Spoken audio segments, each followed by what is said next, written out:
दोस्तों, हमारी जिंदगी की शुरुआत कैसे होती है? इसके मल्टीपल आंसर्स हो सकते हैं। उन्हीं आंसर्स में एक आंसर ये भी हो सकता है कि हमारी जिंदगी की शुरुआत प्रश्न से होती है। कौन सा प्रश्न? कि हमारे जन्म लेने के उपरांत सबसे पहला प्रश्न यही किया जाता है कि लड़का हुआ है कि लड़की हुई है। तो उसी तरह से आज हमारे क्लास की शुरुआत भी हम ऐसे ही करेंगे, प्रश्नों के साथ। और ये प्रश्नों के साथ शुरुआत करने का कारण क्या है? तो वो कारण ये है कि आप अपना स्वयं का आकलन कर सकें, आप अपना स्वयं का मूल्यांकन कर सकें कि इतनी पढ़ाई करने के बाद, इतने नोट्स और इतने वीडियोस और इतनी सारी चीजें समझने के बाद आप कहाँ स्टैंड करते हैं। तो इन प्रश्नों से आपको थोड़ा बहुत अंदाजा लग सकता है कि यहाँ पर हमारी तैयारी कहाँ तक पहुंची है। तो इन प्रश्नों के साथ ही हम अपनी क्लासेस स्टार्ट करेंगे और उसमें हम डिटेल चर्चा करने वाले हैं आगे थ्योरेटिकल क्लासेस में। लेकिन थ्योरेटिकल क्लासेस से पहले एक लिटमस पेपर टेस्ट हो जाना चाहिए कि हमें इन प्रश्नों के आंसर्स कितने सहज तरीके से आ रहे हैं। अगर इन प्रश्नों के उत्तर देने में आपको जरा सा भी ऐसा लगता है कि कुछ डाउट है, कंफ्यूजन है या कॉन्सेप्ट जो है वो क्लियर नहीं है, तो मैं आपको ये कहना चाहूंगी कि आपके लिए बहुत ही शानदार थ्योरेटिकल क्लासेस इस क्लास के नेक्स्ट क्लास के बाद आने वाली हैं। तो ये क्लास आप देखिए, इसके क्वेश्चन आंसर्स आप देखिए और उसके बाद में आप डिसाइड कीजिएगा कि साइकोलॉजी की थ्योरेटिकल क्लास में आपको अटेंड करना है कि नहीं करना है। तो चलिए देखते हैं ये क्वेश्चंस मैं आपके लिए कौन से लेके आई हूं, जो कि आपके आसाम के बागानों से चुन चुन कर लिए गए हैं। और ये क्वेश्चंस ऐसे बिल्कुल भी नहीं हैं जो आपको परेशान करने के लिए दिए गए हों कि इतने टफ हैं कि आपको इनका आंसर आ ही नहीं रहा है। सिर्फ ऐसे ही क्वेश्चन मैं लेके आई हूं क्योंकि मुझे ये अच्छी तरह से ध्यान रहता है कि हमें ऐसे क्वेश्चन करने चाहिए जो एग्जाम के लिए यूजफुल हों। तो ये क्वेश्चन एग्जाम्स में आए हुए हैं, एग्जाम्स में पूछे गए हैं और इसमें बच्चों को अक्सर बहुत ज्यादा कंफ्यूजन महसूस होता है, एक डाउट लगता है। और वो डाउट कहाँ होता है? दो ऑप्शंस के बीच महसूस किया जाता है। तो आप भी देखिए कि इन क्वेश्चंस में अगर आपको जरा सा भी डाउट नजर आ रहा है और आंसर ढूंढने में कठिनाई महसूस हो रही है, तो आप हमारी आगे की थ्योरेटिकल क्लासेस ज्वाइन कर सकते हैं। तो देखिए ये क्वेश्चंस कौन से हैं। वेरी फर्स्ट क्वेश्चन हम देखते हैं। तो उस वेरी फर्स्ट क्वेश्चन में मैं बहुत आसान सा क्वेश्चन लाई हूं जो आपके लिए बहुत आसान है और सभी बच्चों को आ जाना चाहिए। दैट इज विकास है। हमारे सिलेबस का सबसे वेरी फर्स्ट टॉपिक ही यही है, वृद्धि एवं विकास। तो यहाँ पर विकास अगर क्वेश्चन आता है, वो भी इस तरह से आता है, तो हर कोई बच्चा इसे कर पाएगा। बच्चा इसे आसानी से कर सकता है कि विकास क्या है, मापन योग्य है, केवल गुणात्मक है, गुणात्मक और मापन दोनों है इसमें, या फिर दोनों में से कोई नहीं। तो इसका आंसर आपको बहुत आसानी से आ जाएगा कि इसका विकास का जो आंसर है वो है गुणात्मक। तो ये आंसर आने में हमें कोई कठिनाई महसूस नहीं होनी चाहिए। तो कठिनाई कहां पर महसूस होगी? तो नेक्स्ट क्वेश्चन में देखिए, समीपस्थ विकास का क्षेत्र, ये सेकंड क्वेश्चन है हमारा। अब समीपस्थ विकास का क्षेत्र का मतलब क्या होता है? सबसे पहले हमें ये जानना जरूरी है।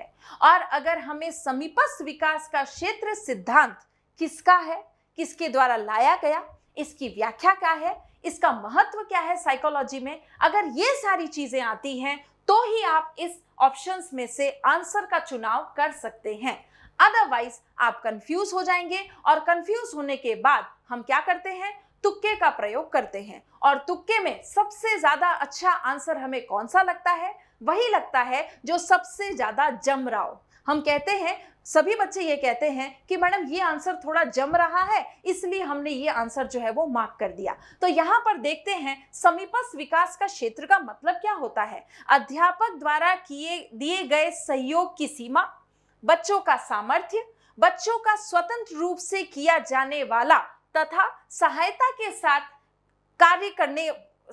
साथ करने वाले कार्य के बीच का अंतर, बच्चे अपने आप स्वयं क्या कर सकते हैं इसका आकलन नहीं कर पाना।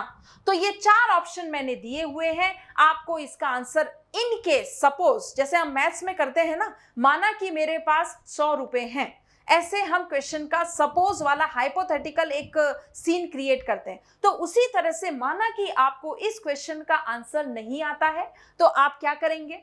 सारे बच्चे, इनफैक्ट सभी लोग, ये मानवीय प्रकृति है कि हम ये सोचते हैं कि जो सबसे लंबी लाइन है वही इसका आंसर होता है। तो यहाँ पर तो ये फिट बैठ जाता है कि जो सबसे लंबी लाइन है वो या इसका आंसर है, लेकिन ऐसा जरूरी नहीं है कि हमेशा साइकोलॉजी में वही आंसर हो जिसमें सबसे लंबी लाइन लिखी गई है। साइकोलॉजी एक ऐसा विषय है जिससे हमें पूरी तरह से समझना होगा। इसमें शब्दों का फेर होता है, भाषा का फेर होता है। जैसे एक लाइन आपने पढ़ी होगी कि काफी अकेले हैं हम, ये लाइन, और इसी तरह की दूसरी लाइन जिसमें शब्दों का हेर फेर कर दिया गया है, अकेले ही काफी है हम। तो यहाँ पर इन दोनों लाइनों में कितना ज्यादा फर्क हो जाता है। काफी अकेले हैं हम और अकेले ही काफी हैं हम। तो इसी तरह से इन्हीं शब्दों का हेर फेर साइकोलॉजी में भी देखने को मिलता है और उसी के अकॉर्डिंग आपके आंसर जो हैं उसमें वेरिएशन आएगा, उसमें अंतर आएगा।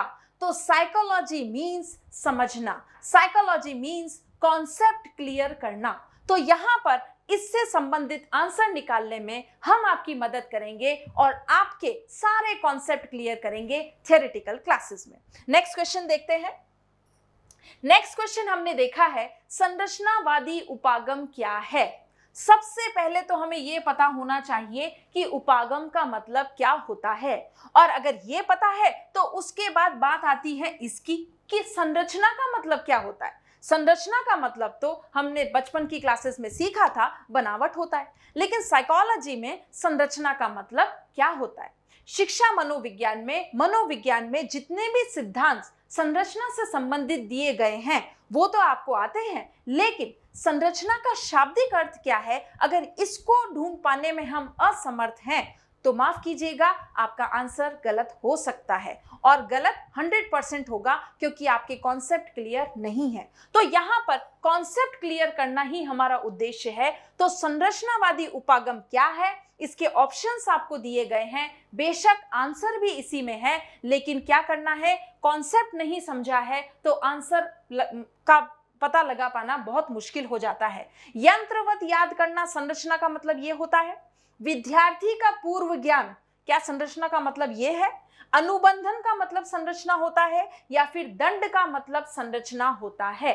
अब इन चारों ऑप्शंस में से फिर हम क्या करेंगे, जो ज्यादा जम रहा है हम वो उस ऑप्शन का चुनाव कर लेते हैं। लेकिन यहाँ पर जमने जमाने की बात दोस्तों शादियों में की जाती है कि ये लड़का मुझे जमता है, ये लड़की मुझे जम रही है, लेकिन ये कॉम्पिटिटिव एग्जाम है, यहाँ पर जमने जमाने की बात नहीं की जाती है। यहाँ पर एक एक क्वेश्चन पे आपको पता है कितना ज्यादा कट थ्रोट कंपटीशन है।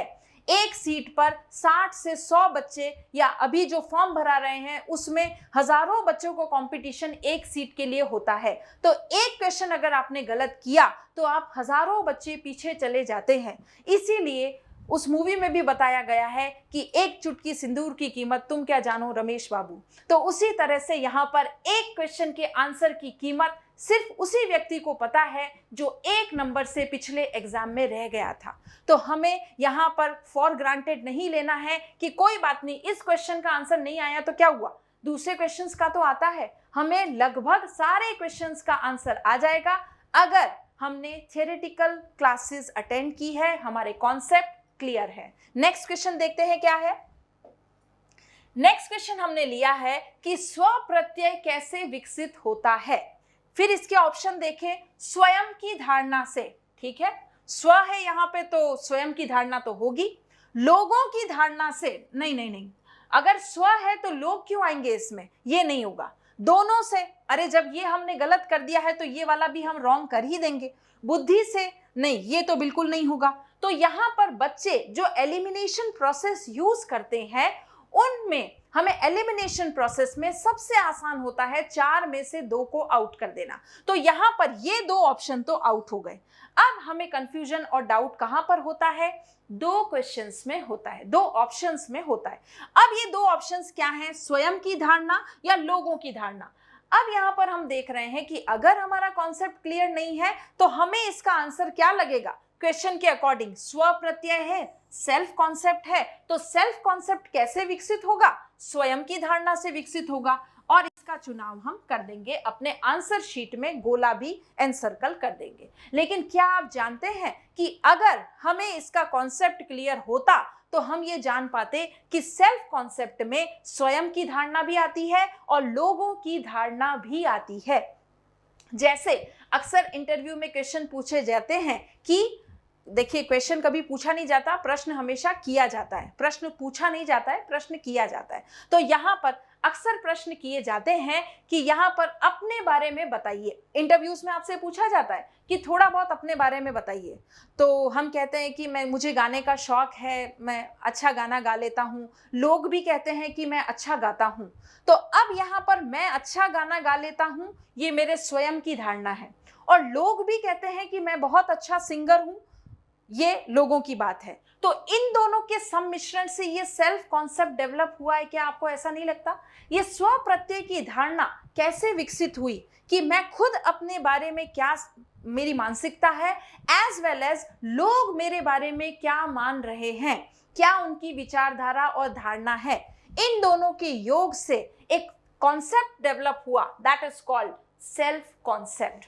तो इस तरह से आंसर्स आपको हूबहू अपने आप आने लगेंगे, स्वतः आने लगेंगे, ऑटोमेटिकली आने लगेंगे जब आपके कॉन्सेप्ट क्लियर हैं।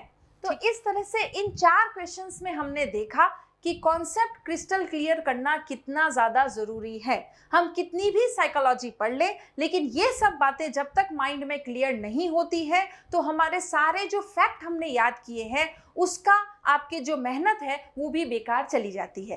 इस वजह से मैं आपसे ये कहना चाहूँगी कि जितने भी कॉन्सेप्चुअल क्वेश्चंस हैं या जितने भी फैक्चुअल क्वेश्चंस हैं वो आपको ऑटोमेटिकली आएंगे जब आपने थियोरेटिकल क्लासेस ज्वाइन की हैं।